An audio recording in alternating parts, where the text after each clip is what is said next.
আমি আবার হাজির হয়ে গেলাম। আজকে আমরা অত্যন্ত চমৎকার একটি এবং অত্যন্ত গুরুত্বপূর্ণ একটি টপিকস আলোচনা করব। দেখো বন্ধুরা, আমি অলরেডি লিখে রেখেছি রাইট ফর্ম অফ ভার্বস। তো রাইট ফর্ম অফ ভার্বস নিয়ে আলোচনা করব। এখন অনেকে চিন্তা করতে পারো, আমি বলেছি অত্যন্ত চমৎকার এবং মজার একটি বিষয়। অনেকে এখন চিন্তা করতে পারো যে কিভাবে এটা মজার। বিভিন্ন বইয়ে 50, 60টা, 70টা, 80টা, এমনকি 95টাও পর্যন্ত রুলস আছে। বেশি না, আমরা মাত্র 5টা একদম মিসাইল রুলস দিব। এই মিসাইল রুলসের মাধ্যমে তোমাদের রাইট ফর্ম অফ ভার্বসের যে গ্যাপ ফিলিংস থাকে ওইটা আমরা মাত্র 5 থেকে 6টা নিয়মের মধ্যে সলভ করে দিব। তো যাই হোক, প্রথমে আগে আমরা রাইট ফর্ম অফ ভার্বস জানার আগে, রুলস শেখার আগে আমরা কিছু ভার্বের রূপ জানবো। কারণ দেখো বন্ধুরা, রাইট ফর্ম অফ ভার্বস এই টপিক্সটার নাম কি? ভার্বের সঠিক রূপ।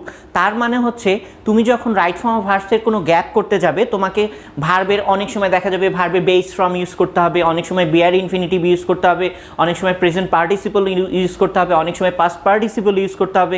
ঠিক আছে, এখন তোমাকে কিন্তু এই ফর্মগুলো, এই ভার্বের যে বিভিন্ন রূপ আছে, এই রূপগুলো তোমাকে জানতে হবে কোনটা কোন রূপকে কি নামে অভিহিত করা হয়। কারণ এখানে দেখো ভার্বের সঠিক রূপ। তাহলে ভার্বের আগে আমরা প্রথমে রূপ জেনে নিই। রূপ ভার্বের কিন্তু প্রায় 8 থেকে 9টা রূপ রয়েছে। যেমন প্রথমে আগে আমরা হেডিং লিখব। হেডিং কি লিখব? ভার্বের বিভিন্ন রূপ। ভার্বের বিভিন্ন রূপ সমূহ। ভার্বের বিভিন্ন রূপ সমূহ। এবার আমরা ভার্বের রূপগুলো আগে জেনে নেই। Number 1, to infinitive. To infinitive. To infinitive. To infinitive বলতে আমরা আসলে ভার্বের কোন রূপকে বুঝি? যেমন ধরো একটা উদাহরণ আমি যদি দেই, টু সি। এরপরে হচ্ছে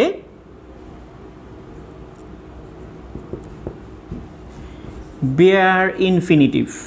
infinitive, bare infinitive.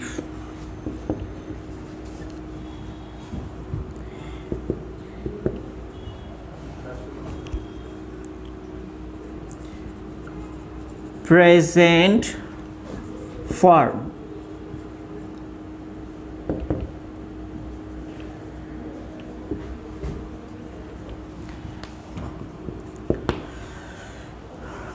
Present participle.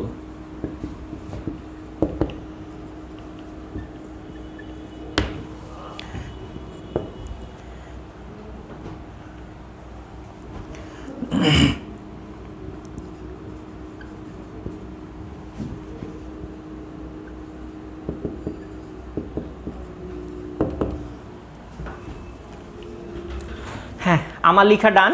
দেখো এখানে আমি এই যে তুমি যখন রাইট ফর্ম অফ ভার্বস করতে যাবে তখন তোমাকে এই যে রাইট ফর্ম অফ ভার্বসের যে গ্যাপগুলোতে তোমাকে বিভিন্ন রকম ভার্ব বসাতে হবে। আমাদের রাইট ফর্ম অফ ভার্বসে কিন্তু এই যে 5টা ভার্বের ফর্ম আমি লিখেছি, এই 5টা ভার্বের ফর্ম আমাদেরকে ব্যবহার করতে হবে রাইট ফর্ম অফ ভার্বসে। ঠিক আছে, আচ্ছা, তো আমরা একটু তাহলে বন্ধুরা আমি রিপিট করছি। এই যে 5টা ভার্বের ফর্ম লিখেছি না, এই 5টা ভার্বের ফর্ম আমাদেরকে কিন্তু রাইট ফর্ম অফ ভার্বসে ব্যবহার করতে হবে এই 5টা। তার মানে কি ভার্বের এই 5টা ফর্ম আছে? না, ভার্বের শুধু এই 5টা ফর্ম নাই, ভার্বের আরও ফর্ম রয়েছে। আমি কেন লিখেছি? কারণ আরও এক্সট্রা যদি আমি লিখে দেই অনেকে কনফিউজড হয়ে যাবে কোনটা কোনটা ব্যবহার করতে হয় রাইট ফর্ম অফ ভার্বসে। এই জন্য যাতে করে তোমরা কনফিউজ না হও, এজন্য আমি এই 5টা ফর্ম লিখে দিয়েছি। এই 5টা ফর্ম আমরা রাইট ফর্ম অফ ভার্বসে ব্যবহার করি। আচ্ছা, প্রথমে দেখো বলা আছে to infinitive. What do you mean by to infinitive? To infinitive বলতে আমরা কি বুঝি? ঠিক আছে, আচ্ছা, টু ইনফিনিটিভ বলতে বোঝায় আ ভার্ব উইথ টু। ঠিক আছে, উইথ টু। অর্থাৎ তাহলে টু ইনফিনিটিভ বলতে আমরা কি বুঝি? The verb with to. অর্থাৎ যে ভার্বের সাথে টু থাকবে সেটাকে আমরা বলবো টু ইনফিনিটিভ। দেখো নাম দেয়াই আছে। ঠিক আছে, টু ইনফিনিটিভ। আচ্ছা, এরপরে বেয়ার ইনফিনিটিভ। দেখো এটা আমি কেন প্রথমে লিখেছি, লিখার কারণ আছে। এটা যদি তুমি বুঝতে পারো তাহলে এটা তুমি ইজিলি বুঝতে পারবা। Bare infinitive, what do you mean by the word bare? Bare বলতে আসলে কি বোঝায়? মানে শূন্য বা খালি, যেখানে কোনো কিছু নাই। ঠিক আছে, শূন্য বা খালি, যেখানে কোনো কিছু নাই। তার মানে যেই ভার্বের সাথে টু থাকবে না, আইএনজি থাকবে না, এস থাকবে না, ইএস থাকবে না, ডি থাকবে না, ইডি থাকবে না, কিচ্ছু থাকবে না, সেটাকে আমরা বলবো বেয়ার ইনফিনিটিভ। কারণ বেয়ার মানে শূন্য বা খালি, তার মানে যেখানে কিচ্ছু নাই। ঠিক আছে, তাহলে দেখো এই ভার্বটার সাথে কিচ্ছু নাই, টু নাই, আইএনজি নাই, ইডি নাই, এস নাই, ইএস নাই, ডি নাই, কিচ্ছু নাই, এই জন্য এই ভার্বটাকে আমরা বলবো বেয়ার ইনফিনিটিভ। Got it? আচ্ছা, আশা করি বুঝতে পারছো। এরপরে প্রেজেন্ট ফর্ম। এখন দেখো most of the student make confusion between bare infinitive and present form. তাহলে কি বললাম? Most of the students make confusion between bare infinitive and present form. অধিকাংশ স্টুডেন্ট বেয়ার ইনফিনিটিভ এবং প্রেজেন্ট ফর্মের মধ্যে কনফিউশন তৈরি করে। তাহলে এইটা বোঝার বন্ধুরা একটা জিনিস খেয়াল রাখবা যে bare infinitive, nothing will be added with bare infinitive. Nothing, to, ING, D, ED, S, ES, nothing will be added to the bare infinitive. Bare ইনফিনিটিভের সাথে কিচ্ছু যোগ হবে না, ঠিক আছে? কিন্তু present form of the verb, একটা জিনিস মনে রাখবা, S or es will be added, s or es will be added with the present form of the verb। ভার্বের প্রেজেন্ট ফর্মের সাথে s বা ইয়ে যুক্ত হবে। তাহলে what's the difference between bare infinitive and present form? Bare infinitive এবং present ফর্মের মধ্যে তফাৎ কি? বেয়ার ইনফিনিটিভে কোনো এস, ইএস, টু, আইএনজি কিচ্ছু যোগ হবে না, ইভেন এসিএসও যোগ হবে না, কিন্তু প্রেজেন্ট ফর্মের সাথে এসিএস যোগ হবে। যেমন দেখো এখানে হয়েছে, থার্ড পারসন হলে শিজ দিব আমরা, থার্ড পারসন সিঙ্গুলার হলে, আর প্লুরাল হলে অবশ্যই সি, এই জন্য দুই রকম। এরপরে দেখো প্রেজেন্ট পার্টিসিপল। প্রেজেন্ট পার্টিসিপল কি? Present participle the verb with ING form, অর্থাৎ যে ভার্বের সাথে আইএনজি ফর্ম থাকবে সেটাই হচ্ছে প্রেজেন্ট ইনডিফিনিট। গুড, এটা বুঝতে পেরেছো। এরপরে পাস্ট পার্টিসিপল, আমরা জানি যেটাকে আমরা ছোটবেলা থেকে V3 ফর্ম বলে আসি, তো ওই V3 ফর্মই হচ্ছে পাস্ট পার্টিসিপল ফর্ম। আচ্ছা, তাহলে ওই V3 ফর্ম হচ্ছে পাস্ট পার্টিসিপল ফর্ম। এবার আমরা মেইন রুলসে চলে যাই। আমরা কিন্তু already we have known 5 important forms of verbs. আমরা অলরেডি ভার্বের 5টা ইম্পর্টেন্ট ফর্ম জেনে নিছি। এখন আমরা মূল রুলসে চলে যাব।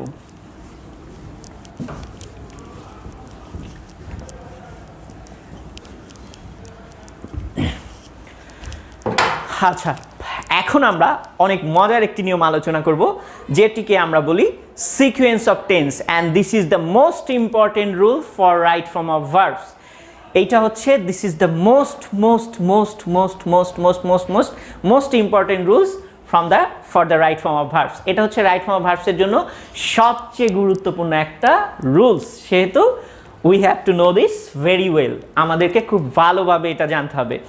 এখন দেখো, প্রথমে আমরা বলি,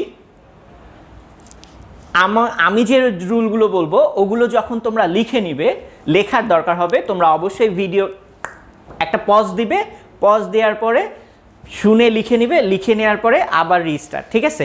আচ্ছা, প্রথম রুলস, এখন let's see the first rule. প্রথম রুলটি হচ্ছে sequence of tense.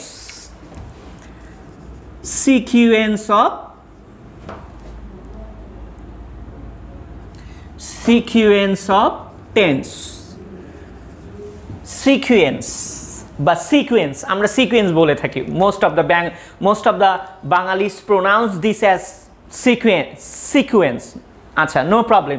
Sequence or sequence both are correct. Sequence দুটাই কারেক্ট। এখন দেখো sequence of tense, what do we mean by, or what is the Bengali meaning of the word sequence? সিকোয়েন্সের বাংলা অর্থ কি? ধারাবাহিকতা, ঠিক আছে? আমি তোমাদেরকে বলে দিই। আচ্ছা, আমি উদাহরণ দিই, উদাহরণ দিলেই তোমরা বুঝতে পারবে।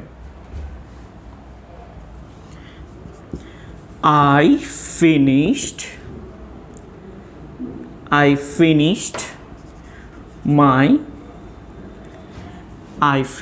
my study, I finished my reading,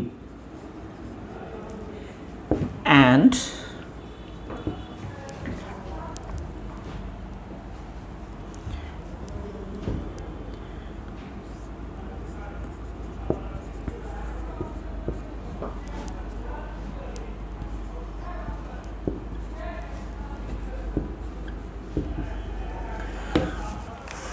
হ্যাঁ দেখো, I finished my reading and go for dining. তো যেটা আমি বলতে চাচ্ছি, সিকোয়েন্স অফ টেন্স তোমরা সবসময় মনে রাখবে। সিকোয়েন্স অফ টেন্সের ক্ষেত্রে একটি সেন্টেন্সে যদি দুটি অংশ থাকে, একটি পাস্ট টেন্স হলে অন্যটি অবশ্যই পাস্ট টেন্স হতে হবে। That means sequence of tense বলতে আমরা যেটি বোঝাই, একটি সেন্টেন্স, আমি আবার বলছি, একটি সেন্টেন্স পাস্ট টেন্স হলে অন্যটি পাস্ট টেন্স হবে। দেখো finished, this is in the past form, এটা কোন ফর্মে আছে? এটা পাস্ট ফর্ম। এটা যেহেতু পাস্ট ফর্মে আছে, এটাও পাস্ট ফর্মে করতে হবে। তুমি যদি এখানে গো করো তাহলে হবে না, যদি উইল গো করো তাও হবে না, গোয়িং যদি করো তবুও হবে না। তোমাকে কি করতে হবে? আগের সেন্টেন্সটার বা অন্য সেন্টেন্সটারও অন্য অংশটুকুরও তোমাকে টেন্স ফলো করতে হবে। এটা যেহেতু পাস্ট টেন্স আছে, তোমাকে এটাও পাস্ট ফর্মে করতে হবে। তখন এটার আনসার তাহলে কি হবে বন্ধুরা? ওয়েন্ট। তাহলে এইটা আমরা পাস্ট ফর্ম করলাম।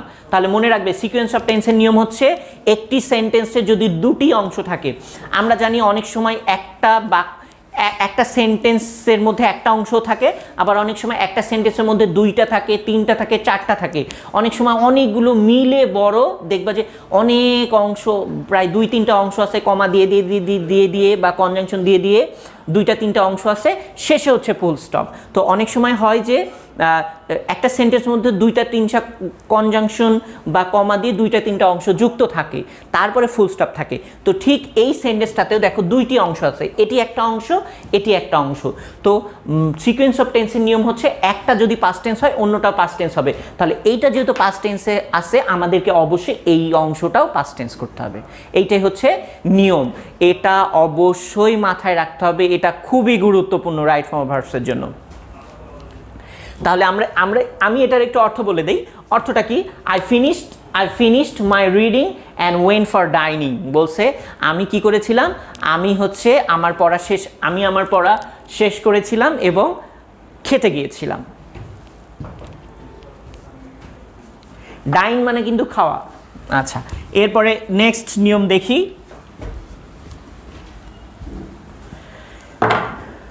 নেক্সট নিয়ম, আচ্ছা, অনেক সময় একটা জিনিস দেখবা, কোনো সেন্টেন্স প্যাসিভ ফর্ম, আমি বলছি ভালো করে খেয়াল রাখবা, কোনো সেন্টেন্স যদি প্যাসিভ ফর্মে থাকে এবং প্যাসিভ ফর্মে মূল ভার্বটির পরে যদি অতিরিক্ত কোনো ভার্ব থাকে, তাহলে অধিকাংশ ক্ষেত্রে সেটি আইএনজি হয়। আবার বলছি, যদি কোনো সেন্টেন্স প্যাসিভ ফর্মে থাকে এবং প্যাসিভ ফর্মের মূল ভার্বটির পরে অতিরিক্ত যদি কোনো ভার্ব থাকে, প্যাসিভ ফর্মের মূল ভার্বটির পরে অতিরিক্ত যদি কোনো ভার্ব থাকে, ভার্বটির সাথে অধিকাংশ ক্ষেত্রে কি হবে? আইএনজি যোগ করতে হবে। ঠিক আছে, এখন আমরা এই রুলসটির একটা উদাহরণ দিয়ে দেখি।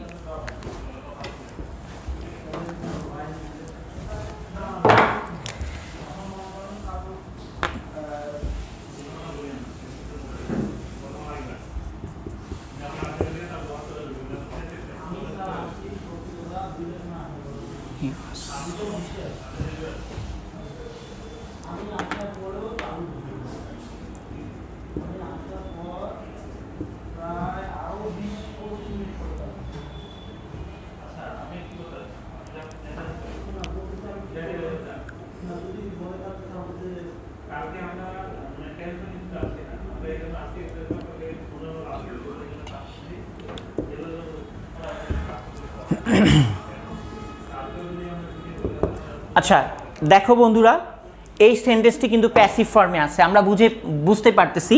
ওয়াজ আছে, তারপরে ভার্বের পাস্ট পার্টিসিপল আছে। কারণ যদি এটা অ্যাক্টিভ ফর্মে থাকতো তাহলে কিন্তু ওয়াজের পরে আইএনজি হতো। কারণ আমরা জানি অ্যাক্টিভ ভয়েসের সেন্টেন্সে অ্যামিজ আর ওয়াজের পরে আইএনজি হয়। যেহেতু এখানে ওয়াজ থাকার পরেও আইএনজি হয়নি, V3 হয়েছে, পাস্ট পার্টিসিপল হয়েছে, তার মানে এটা কোন ফর্মে আছে? প্যাসিভ ফর্মে আছে। গুড। তাহলে আমি কি বলেছিলাম? যদি কোনো সেন্টেন্স প্যাসিভ ফর্মে থাকে এবং প্যাসিভ ভয়েসের বা ফর্মের মূল ভার্বের পরে অতিরিক্ত কোনো ভার্ব থাকে, ওটার সাথে অধিকাংশ ক্ষেত্রে আইএনজি হবে। তাহলে এখানে দেখো, এই যে প্যাসিভ ভয়েসের মূল ভার্ব আছে না, মূল ভার্বটির পরে দেখো অতিরিক্ত একটি ভার্ব আছে, তার মানে এখানে অবশ্যই কি হবে? আইএনজি হবে। বোঝা গেল? অনেক সহজ নিয়ম। এরপরে নেক্সট নিয়ম আলোচনা করি।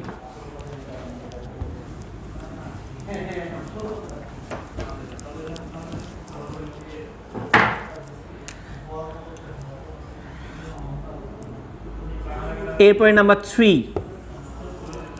আর বেশি নিয়ম নেই। আচ্ছা, নাম্বার 3, মডাল ভার্বের পরে কি হয়? ভার্বের বেস ফর্ম হয়। দেখো এখানে কিন্তু আমাদের বেস ফর্ম জানতে হবে। মডাল ভার্বের পরে ভার্বের বেস ফর্ম হয়। মডাল অক্সিলারিগুলো আমি বলে দিব, তোমরা শুনে শুনে অবশ্যই সেটি লিখে নিবে। আচ্ছা, মডাল ভার্ব কি কি দেখো, মনোযোগ সহকারে শুনবো। আমি বলতেছি, আমি serially even I will try to say those in a rhythmic way, ছন্দ করে বলার চেষ্টা করব। Can, could, may, might, shall, should, will, would, must, ought to, am to, is to, are to, was to, were to, have to, has to, had to, আরও আছে had better, would better. এগুলো হচ্ছে modal auxiliary. তো modal অক্সিলারির পরে অবশ্যই কি হবে? মডাল অক্সিলারির পরে অবশ্যই ভার্বের বেস ফর্ম হবে। দেখো আমি রাইট ফর্ম ভার্সের শুরুতেই আমি ভার্বের বিভিন্ন ফর্ম নিয়ে আলোচনা করেছি না, ভার্বের বিভিন্ন ফর্ম দেখিয়েছিলাম। এখন এই যে এখানে আমাদের লাগবে, এখন যদি তুমি বেস ফর্ম না চেনো তাহলে কিন্তু হবে না, তোমাকে কিন্তু বেস ফর্ম অবশ্যই চিনতে হবে। তো দেখো এক্সাম্পল দেই। Example, he can to walk,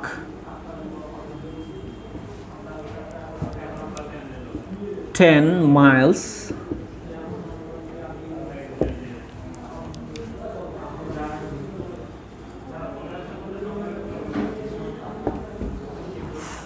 he can to walk 10 miles at a stretch। বলছে সে একটানা 10 মাইল হাঁটতে পারে। এখন দেখো বন্ধুরা, একটানা সে 10 মাইল হাঁটতে পারে। এই যে ক্যান, মডাল অক্সিলারি আছে না, মডাল অক্সিলারি। যাই হোক, আমার এন এ প্রচুর প্রবলেম আছে। আমার আমার নিজের কাছেও এক্স এর মতো মনে হয়, এক্স গার্লফ্রেন্ড না, মানে এক্স লেটারের মতো মনে হয় আর কি। তো আমার এক্স টার্লফ্রেন্ড নাই, গার্লফ্রেন্ডই নাই, সেহেতু এক্স প্রেজেন্ট বা এক্স এগুলো আসার কোনো প্রশ্নই আসে না। তো দেখো যেটা বলতেছিলাম, আমার এন লিখা আমার নিজের কাছে ওই এক্স লেটারের মতো মনে হয়। তো এখন দেখো এই যে মডাল অক্সিলারির পরে কি হবে? ভার্বের বেস ফর্ম হয়। এখন যদি তুমি যদি বেস ফর্ম না চেনো, তুমি যদি মনে করো যে বেস ফর্মের সাথে টু হয় তাহলে টু ওয়াক দিলে হবে না। আবার তুমি যদি মনে করো যে বেস ফর্মের সাথে আইএনজি হয় তাহলে আইএনজি দিলে হবে না। আবার তুমি যদি মনে করো যে বেস ফর্মের সাথে এসিএস হয়, তুমি যদি এসিএস দাও হবে না। তাহলে বেস ফর্ম বলতে আমরা জানি যে ভার্বের সাথে কোনো কিচ্ছু হবে না, টু, আইএনজি, ইডি, এস কিছু হবে না। তাহলে এখানে আনসার কি হবে? টুটা বাদ, কিচ্ছু যেহেতু হবে না। এই তো এটাই হচ্ছে আনসার। এইটাকে আমরা কি বলতেছি? Base form of verb, base form of verb, base form of verb. আচ্ছা, বেস ফর্ম অফ ভার্ব। এরপরে আমরা নেক্সট নিয়ম। তো বন্ধুরা, নেক্সট নিয়ম আলোচনা করার আগে এটার একটু আছে, সেটা হচ্ছে যে তোমার অনেক সময় দেখবা মডাল ভার্বের পরে এক্সট্রা কিছু ভার্ব থাকে, থাকার পরে আবার এক্সট্রা আর একটা ভার্ব থাকে। সেক্ষেত্রে আমরা কি করব? What should we do then? আমাদের তখন what should we do then, আমাদের তখন কি করা উচিত? আমরা একটু খেয়াল করি।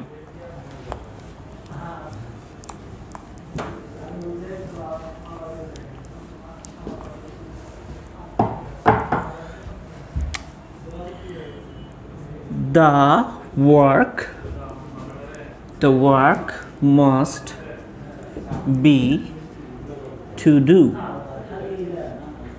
or perform on time. আচ্ছা, please have a look at this. বন্ধুরা দেখো, এখানে কিন্তু here is a extra verb, be verb after modal auxiliaries. Here is a extra be verb after modal auxiliary. এখানে দেখো মডাল অক্সিলারির পরে এক্সট্রা একটা কিন্তু বি ভার্ব আছে। এখন কথা হচ্ছে যে তারপরে আবার ব্র্যাকেটে ভার্ব আছে। এখানে আমরা হোয়াট শুড আই ডু, এখানে আমার কি করা উচিত? এখানে মানে should we use present form, should we use base form, should we use present participle form should we use V3 form, এখানে আমাদের কোনটা ইউজ করা উচিত? বন্ধুরা খেয়াল রাখবে, যখন মডাল অক্সিলারি পরে বি ভার্ব থাকবে, if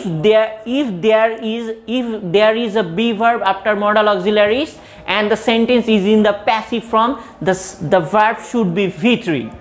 তাহলে কি বললাম? if there is a be verb after modal auxiliaries and if the sentence is in the passive form, যদি মডাল অক্সিলারি পরে বি ভার্ব থাকে এবং সেন্টেন্সটা প্যাসিভ ফর্ম থাকে, তাহলে কি করতে হবে? The main verb or the verb in the bracket should be V3, অর্থাৎ ব্র্যাকেটের মধ্যে ভার্বটা V3 হতে হবে। এই সেন্টেন্সটা প্যাসিভ ফর্মে আছে, তাহলে এখানে আমরা অবশ্যই কি লিখব? V3 লিখব। V3 performed, PRFORMED, perform. এখানে আমরা দেখো বন্ধুরা V3 ইউজ করেছি, কারণ এটা প্যাসিভ ভয়েসে আছে। আর এখন আমি তোমাদেরকে বলে দেই প্যাসিভ ভয়েস আসলে প্যাসিভ ভয়েস আমরা বুঝবো কিভাবে, এর ডিসকাশনটা আমি হচ্ছে ক্লাস 8-এর ভয়েস, ক্লাস 8-এর আমি ক্লাস নিয়েছি। ক্লাস 8-এর ভয়েসের উপর যেই ভিডিওটি রয়েছে, ওইখানে তোমরা ওই ভয়েসের যে ফার্স্ট এপিসোড আছে, ওই এপিসোডে গিয়ে তোমরা ওখানে দেখে নিবে। ওখানে আমি বলেছি প্যাসিভ ভয়েস আসলে কি, ঠিক আছে? আচ্ছা, তো তোমরা ওখানে দেখে নিবে। আমি আরেকটু তারপরে একটু বলে দেই তোমাদের সুবিধাতে, হোয়াটস প্যাসিভ ভয়েস। প্যাসিভ ভয়েস কি? মনে রাখবে, the subject of a sentence or the subject of which sentence is totally inactive, or the subject of which sentence doesn't have any power of or ability to do something, অর্থাৎ যে সেন্টেন্সের সাবজেক্টের কোনো কিছু করার ক্ষমতা থাকে না, ঠিক আছে? যে সেন্টেন্সের সাবজেক্টের কোনো কিছু করার ক্ষমতা থাকে না, সেটি হচ্ছে প্যাসিভ ভয়েস। দেখো, the work must be performed on time, বলছে যে কাজটি অবশ্যই যথাসময়ে সম্পন্ন হতে হবে। অন টাইম মানে হচ্ছে যথাসময়, মানে যেই সময়ে বলা হয়েছে ঠিক সেই সময়, যথাসময়ে সম্পন্ন অবশ্যই হতে হবে। তাহলে দেখো, কাজ কি নিজে নিজে সম্পন্ন হতে পারবে? কখনোই না। it has no power to do anything itself, এটা নিজের কোনো কিছু করার ক্ষমতা নাই। it should be done by someone, এটা অবশ্যই কারো দ্বারা হতে হবে। তাহলে কাজ কিন্তু নিজেকে করতে পারবে না, অর্থাৎ অন্য কারো দ্বারা কাজটি সম্পন্ন হবে। তাহলে এখানে সাবজেক্টের কোনো কিছু করার ক্ষমতা নাই, এই জন্য এটা প্যাসিভ ভয়েস, বোঝা যাচ্ছে? এই জন্য আমরা V3 লিখলাম। তো আজকে এ পর্যন্তই। আমি যেই 3টি নিয়ম আলোচনা করেছি, আরেকটা বিষয় আমি বলেছি, অনেক বইয়ে 75টা 80টা 90 95টা নিয়ম আছে, আমি মাত্র 5 থেকে 6টা নিয়ম আলোচনা করব। আমি বলেছি এই 5 থেকে 6টা নিয়মের মধ্যে রাইট ফর্ম অফ ভার্বস হয়ে যাবে।